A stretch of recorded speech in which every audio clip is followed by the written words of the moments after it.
এই অনুষ্ঠানে আমাকে উপস্থিত তৌফিক দান করেছেন, এই জন্য আমি মহান রব্বুল আলামিনের দরবারে লক্ষ লক্ষ কোটি কোটি শুকর আলহামদুলিল্লাহ।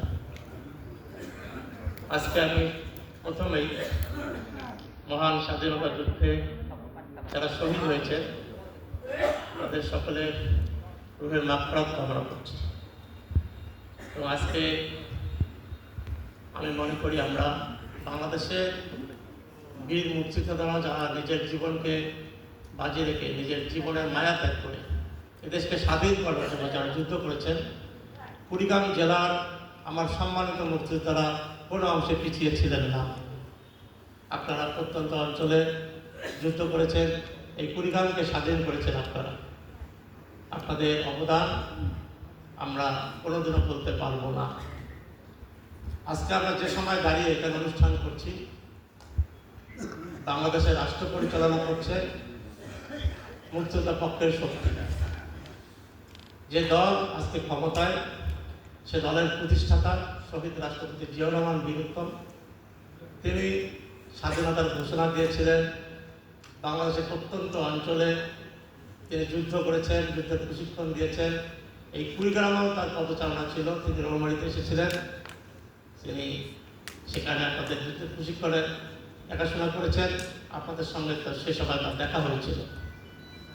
এবং তার মা আজকে আমাদের যিনি বর্তমান প্রধানমন্ত্রী জনাব তারেক রহমান, মাননীয় প্রধানমন্ত্রী, তার মা বাংলাদেশের প্রথম মহিলা মুক্তিযোদ্ধা। সেই দল আজকে রাষ্ট্র ক্ষমতায়, তারই সন্তান আজকে বাংলাদেশের মাননীয় প্রধানমন্ত্রী জনাব তারেক রহমান। আমরা সেই সময় আমরা মনে করি যে তার নেতৃত্বে আমরা দীর্ঘ এত বছর স্বাধীনতা অর্জন করেছি। এত বছর পরেও আমরা যে লক্ষ্য নিয়ে বাংলাদেশকে স্বাধীন করেছি, সে লক্ষ্যে কিন্তু আমরা পৌঁছতে পারিনি। আজকে আপনাদের কান্না, আপনাদের বেদনা, আপনাদের দুঃখ আমাদের শুনতে হচ্ছে। আমরা মনে করি যে আমাদের বর্তমান প্রধানমন্ত্রী, মাননীয় প্রধানমন্ত্রী জনাব তারেক রহমানের নেতৃত্বে আমরা এমন একটি বাংলাদেশ ইনশাআল্লাহ দেখতে চাই, যে বাংলাদেশের জন্য আপনারা নিজের জীবনকে উৎসর্গ করেছিলেন। আপনারা নিজের জীবনের মায়া ত্যাগ করে দেশকে স্বাধীন করার জন্য আপনারা লড়াই সংগ্রাম করেছিলেন। আমরা সেই বাংলাদেশ দেখতে চাই এবং আমরা চাই, আমরা কোনো মুক্তিযোদ্ধার দুঃখ কষ্ট শুনতে চাই না। আমরা আপনাদের পাশে থাকতে চাই, আপনাদের প্রত্যেকটি কাজে আমরা সহযোগিতা করতে চাই।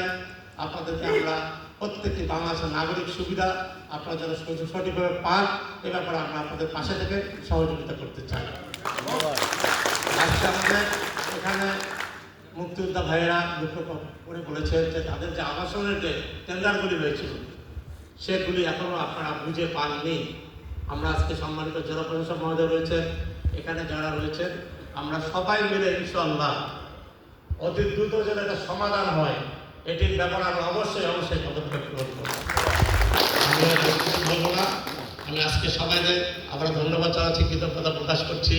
আপনাদের সকলের সুস্বাস্থ্য কামনা করছি, মঙ্গল কামনা করছি। মহান রব্বুল আলামিন আমাদেরকে সবাইকে আগামী দিনে একটি সুন্দর ভবিষ্যৎ বাংলাদেশের জন্য, একটি মানবিক বাংলাদেশ, একটি উন্নত বাংলাদেশ গড়ার লক্ষ্যে আমরা কাজ করতে পারি। এবং বিশেষ করে আমরা মনে করব, আজকে আমরা শপথ গ্রহণ করব কুড়িগ্রাম জেলা, যে জেলার জন্য আপনারা এত কষ্ট করেছেন, এত লড়াই করেছেন, সংগ্রাম করেছেন, সেই জেলা কিন্তু বাংলাদেশ থেকে অনেক পিছিয়ে রয়েছে। আমরা দরিদ্রতম জেলার মধ্যে 64-র মধ্যে আমরাই 64।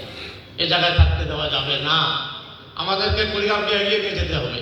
আমাদের দল মত সবাই ঐক্যবদ্ধ হতে হবে।